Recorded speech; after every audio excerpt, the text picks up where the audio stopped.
नमस्ते दोस्तों, आज हम एक बार फिर से आपके लिए लेकर आए हैं एक प्रेरणादायक कहानी जिसे देखकर आप कभी भी ईश्वर खोजने के लिए नहीं भटकेंगे।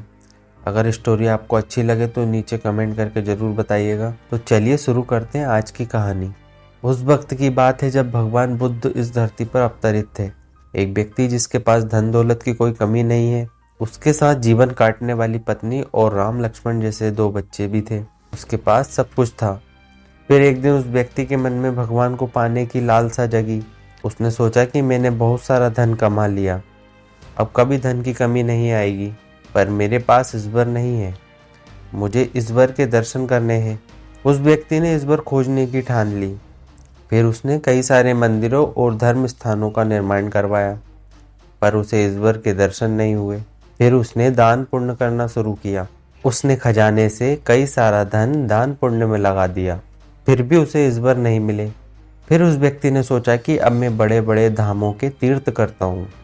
उस व्यक्ति ने कई तीर्थ स्थानों के दर्शन किए। ऐसे ही 20 साल गुजर गए, पर उस व्यक्ति को ईश्वर नहीं मिले। भगवान को पाने की कोशिश करते करते वो इंसान थक गया और आखिरकार वो एक दिन महात्मा बुद्ध के पास गया और कहने लगा कि महात्मा, मैं 20 साल से ईश्वर को खोज रहा हूँ, पर मुझे ईश्वर कहीं भी नहीं मिले। क्या आप मुझे ईश्वर पाने का कोई मार्ग दिखा सकते हैं? उस व्यक्ति की बात सुनकर महात्मा बुद्ध उससे पूछने लगे कि सुनो बालक, ईश्वर खोजना कोई बड़ी बात नहीं है, वह तो बड़ी आसानी से मिल जाते हैं। अच्छा तुम बताओ, ईश्वर को खोजने के लिए तुमने क्या किया और कहाँ कहाँ खोजा?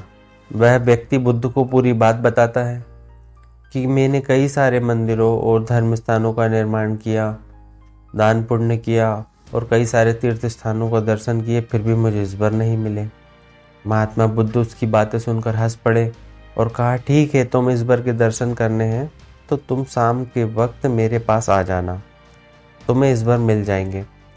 वो सज्जन खुश होकर चला गया कि आज मुझे ईश्वर के दर्शन होंगे। फिर कुछ देर बाद संध्या होने को आई, पर महात्मा बुद्ध संध्या होने से पहले ही कुछ ढूंढने लगे।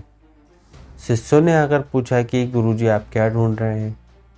महात्मा बुद्ध ने बताया कि मेरे पास एक कीमती मोती था, परंतु वो कीमती मोती खो गया है, उसे ढूंढ रहा हूँ।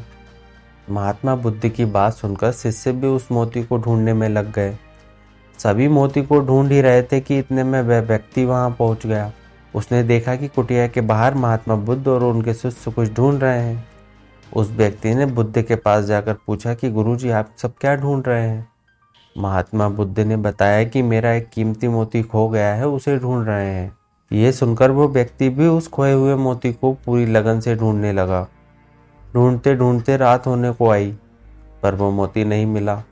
वह व्यक्ति परेशान हो गया और फिर महात्मा बुद्ध से पूछा कि गुरुजी आपने आखिरी बार मोती को कहाँ देखा था? ठीक से याद कीजिए।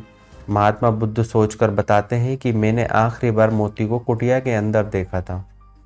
यह सुनकर वह व्यक्ति थोड़ा गुस्सा हो जाता है और बुद्ध से कहने लगता है कि मोती आपकी कुटिया के अंदर गुम हुआ है तो कुटिया के अंदर ही मिलेगा ना, बाहर थोड़ी मिलेगा।